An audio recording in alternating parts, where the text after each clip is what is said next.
Free hold భూముల registration రద్దు, ఇది 3 నెలల పాటు. ఇది నిన్న క్యాబినెట్ తీసుకున్న నిర్ణయం. ఇందులో నేను ఎప్పుడో చెప్పా, పేదవాడి పొట్ట కొట్టే వ్యవహారం తప్పించి మరేం లేదు. పేదవాడు ధనికుడు కావడాన్ని కంట్రోల్ చేయడం. ఫర్ ఎగ్జాంపుల్ అమరావతిలో ఫస్ట్ ఏమన్నారు, అసైన్డ్ భూములు అన్నటువంటిది ఎవరికి అది ఇచ్చింది, ఖాళీగా ఉన్నాయి కదా అని వాడుకోవడానికి ఇచ్చాం, ఇప్పుడు అవసరం కాబట్టి తీసుకుంటున్నాం, వాళ్ళకి కొంత కౌలు ఇది ఇస్తాం, కౌలు కాదు, వాళ్ళు బ్రతకడానికి కొన్ని ఒక 10 ఏళ్ల పాటు ఛాన్స్ ఇస్తాం, ఈ భూములు మాత్రం తీసేసుకుంటే అట్లాంటి డబ్బులు ఇవ్వన్నారు. దీంతో ఏమైంది, వాళ్ళందరూ అలో లక్ష్మణ అని చెప్పి బాధపడ్డారు, ఆవేదన చెందారు, కంటతడి పెట్టారు. అట్లాంటి వాళ్ళకి సరే మీరైతే ఇదంతా చేసుకోలేరు, మేము ఎట్టా చేయాలో మేము చూసుకుంటాలే, మాకు అమ్మేయండి అని చెప్పి 5 లక్షలు, 7 లక్షలు, 10 లక్షలు, హయ్యెస్ట్ అనుకుంటా 20 లక్షలు అట్లా కొనేసుకున్నారు కొంతమంది. అది క్లియర్గా వీడియోలతో సహా వచ్చింది. ఆ తర్వాతన ఒక 2-3 నెలలు అయిన తర్వాత ఒక కొత్త జీవో వచ్చింది. కొంతమంది చెప్తూ ఉన్నారు ఇట్లాగ భూములు వేరే వాళ్ళ చేతిలో ఉన్నాయని, ఎవరి చేతిలో భూమి ఉంటే వాళ్ళకే అమరావతిలో ఫ్లాట్ ఇస్తాం అన్నటువంటిది.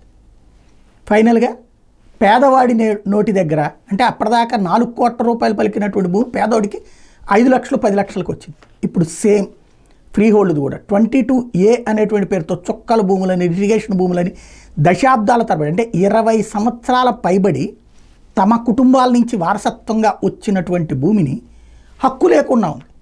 పక్కన ఉన్నటువంటి ఎకరం ₹1 కోటి ఉంటే వీళ్ళది 10 లక్షలు 15 లక్షలు లేకపోతే 20-25 లక్షలు రాసుకునేటటువంటిది మాత్రం ఉంటుంది. అట్లాంటి వాళ్ళకి ఆ హక్కుని కల్పించాడు జగన్మోహన్ రెడ్డి. వాస్తవంగా ఒక్కసారి ఆ జగన్మోహన్ రెడ్డి ఆ చట్టం తెచ్చిన సందర్భంలో రాధాకృష్ణ గారు ఒక ఎడిటోరియల్ కాలం రాశారు. ఏమనంటే జగన్ని చూసి నేర్చుకోవాలి చంద్రబాబు, ఎందుకంటే చంద్రబాబు నాయుడు ఇట్లాంటిది చేద్దామని ఎన్నికలకు ముందు అడిగితే అధికారులు అట్ట కుదరదన్నారు, వద్దన్నారు. దాంతో చంద్రబాబు చట్ట ప్రకారం కుదరదనుకుని ఆగిపోయాడు. అదే జగన్మోహన్ రెడ్డికి చెప్పగానే చేతి తలకాయలు ఊపేశారు, వాళ్ళు వెంటనే పని చేసేశారు అది అని చెప్పి. అంటే చంద్రబాబు కూడా చేయాలనుకున్నారు, చేయలే, ఎందుకంటే అధికార యంత్రాంగం కోటరే ఆపింది. ఇప్పుడు జగన్మోహన్ రెడ్డి చేశారు, ఇచ్చేశారు, రిజిస్ట్రేషన్లు కూడా బిగించేశారు. ఇప్పుడు ఆ రిజిస్ట్రేషన్లు బంద్ చేసేశారు. ఇప్పుడు 3 నెలల పాటు అంటే ఏమవుతుంది, ఈ 3 నెలలలోపు అక్రమాలు అవకతవకలు అదేమంటే కొనుక్కున్నోడు అక్రమం చేసినట్టు, అమ్మినోడు అక్రమం చేసినట్టు.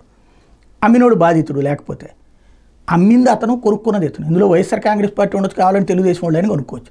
ఇప్పుడు దీనివల్ల ఏమైపోద్ది, నిన్నటిదాకా రిజిస్ట్రేషన్ ఎప్పుడైతే అవుతుందో లక్షల కోట్లకు వెళ్ళేటటువంటి భూమి ఇప్పుడు మళ్ళీ పడిపోతుంది.